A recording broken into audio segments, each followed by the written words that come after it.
All right, thanks for sticking with us. We're talking about Black women's hair and their health. And joining us today, April Prayer, one of the attorneys representing hundreds of women in lawsuits against companies that have been selling relaxers for years, Tanya Nance, veteran cosmetologist and beauty educator, and Dr. Goldwyn B. Fogy, an obstetrician gynecologist with the University of Chicago and Ingalls Hospitals. Ladies, welcome back. Thank you so much for sticking with us on this very important topic about hair relaxers and how they are impacting Black women in a negative way. I know we wanted to learn more about, for women who might not want to go natural and want to stick with a relaxer, is there any safe option, would you say, to do that?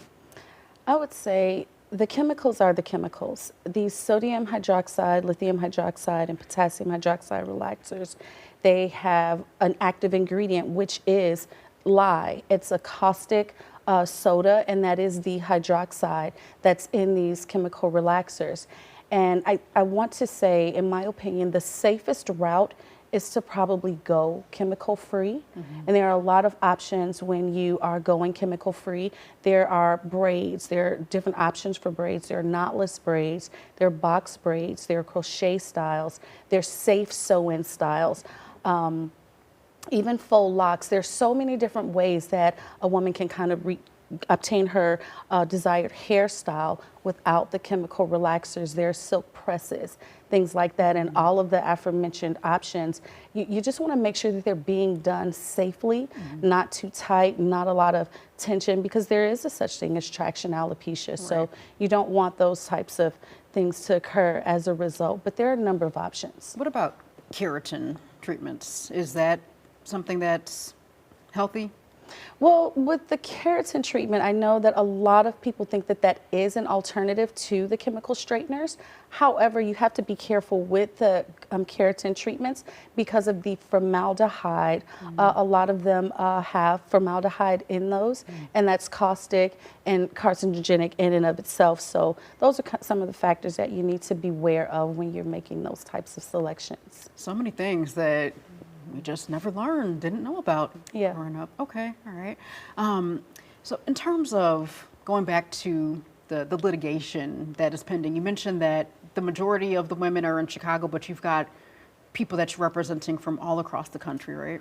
Yes, because it's a federal lawsuit. So we were fortunate, like you said, we're the epicenter right here in Chicago. That was very fortuitous that it happened that way, because it's a national issue, it's a global issue, and women will be joining in the lawsuit from all over the country. And it just so happened that all of those lawsuits that have already been filed were consolidated right here in the Northern District of Illinois. So obviously that makes it convenient for any Chicago firms who are participating, but there's a lot of history in the city of Chicago as well when it comes to Black hair care. So it's a great place for it to be. But we're in the very early stages of this lawsuit, and it'll probably take 3 to 5 years, I would imagine, to resolve. Okay. And Dr. Fogy, in terms of the patients that you see, is there any way to directly correlate some of the cancers that you're seeing, some of the illnesses that you're seeing to the chemicals in relaxers? Well, according to the National Institutes of Health study, the endocrine disrupting chemicals directly are correlated to the increased risk of the diagnosis of endometrial cancer.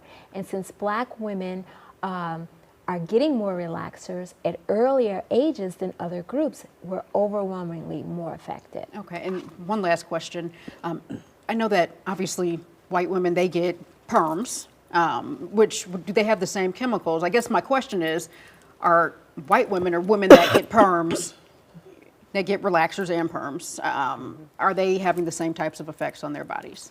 I don't know, it's hard to say, because the study that both Dr. Goldie and I referenced did not study that. Okay. So they just looked at the women in the study, 34,000 women, and of that, the Black women in the study were negatively affected in a different way than other groups. Because 60% of us, I think 60% of the Black women in the study had hair relaxers. So because of that, we don't have those numbers. We always wait for the scientific studies to come in first, and then the litigation follows. All right, well, ladies, thank you so very much, and I'll be following up with you. I definitely want to see what this litigation goes.